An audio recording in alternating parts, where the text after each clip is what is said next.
Tsy azo mena faveur ireo voafonja atahorana isetrasetra hoy ny ministra ny fitsarana raha ny vaovao nanohitra ny mpitandro ny filaminana nandritra ny fisamborana azy Irina Rakotomanga vokany nisy ny mpitandro ny filaminana voakaikitra sy naratra. Dia ho an'ny olona sasany izay atahorana itsoaka sy ratsy fitondran-tena dia tsy mahazo omena faveur any amin'ny fonja fa sao dia itsoaka na sao dia animba zavatra. Tsara marihana fa musclé ny fisamborana ny Irina Rakotomanga satria tena nanohitra ny mpitandro ny filaminana izay sambotra anazy izy ary nisy naratra voakaikitra tamin'ireo mpitandro ny filaminana izay sambotra anazy, izany hoe potentiellement violente izany. Dia tsy azo apetraka amin'ny toerana mety hoe afananao izany violence izany. Dia ny SMMC sy ny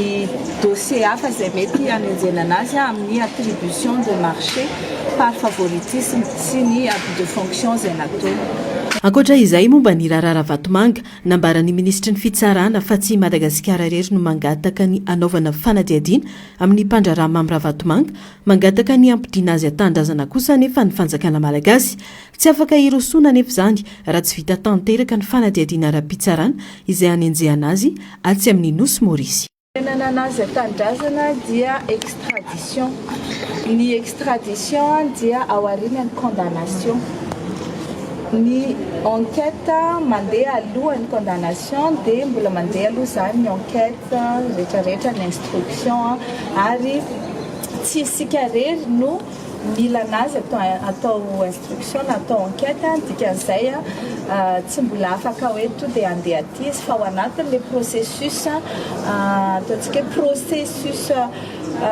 fanaovana fanadihadiana le procès pénal mihitsy izay extradition zay fa amin'ny farany mitovy amin'ny confiscation sy ny famerenam-bola ihany. Dia rehefa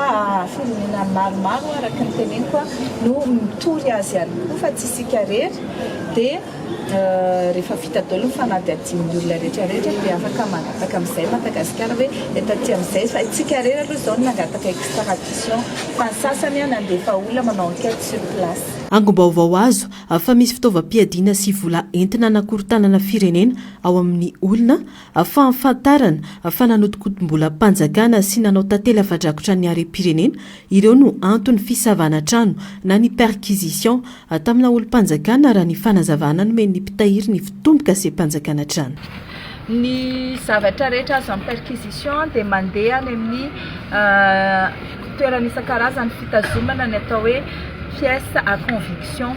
na io vola dia any amin'ny caisse de dépôt et de consignation, na io volamena dia any amin'ny banque centrale na ny vato dia any amin'ny banque centrale samba tsy vadika vy ohatran'ilay volamena tao amin'ny birao an'ny ministère mine, na io pièce à conviction eny amin'ny fitsarana. Anarana PDB ny aminay fa mbola anaty fanadihadiana antsika izao dia mbola eo anatin'le hoe informateur dia mbola raha tsy anananay ny toroso tsy afaka hiteny ihany fa ny fantatra aloha izany dia mpitondra teo aloha. Manomboka sy manamafy ny ady amin'ny kolikoly ny fitondram-panjakana amin'izao fotoana raha ny fanamafisana trany ary manomboka any amin'ny trondro vaventy ny fanadihadiana raha ny fanazavana. Malaza anjakan'ny kolikoly ny sehatra ny fitsarana eto Madagasikara ka noho izany efa nomena toromarika ireo mpitsara rehetra anatsahatra ny kolikoly ho hiatran'ny fanamafisana.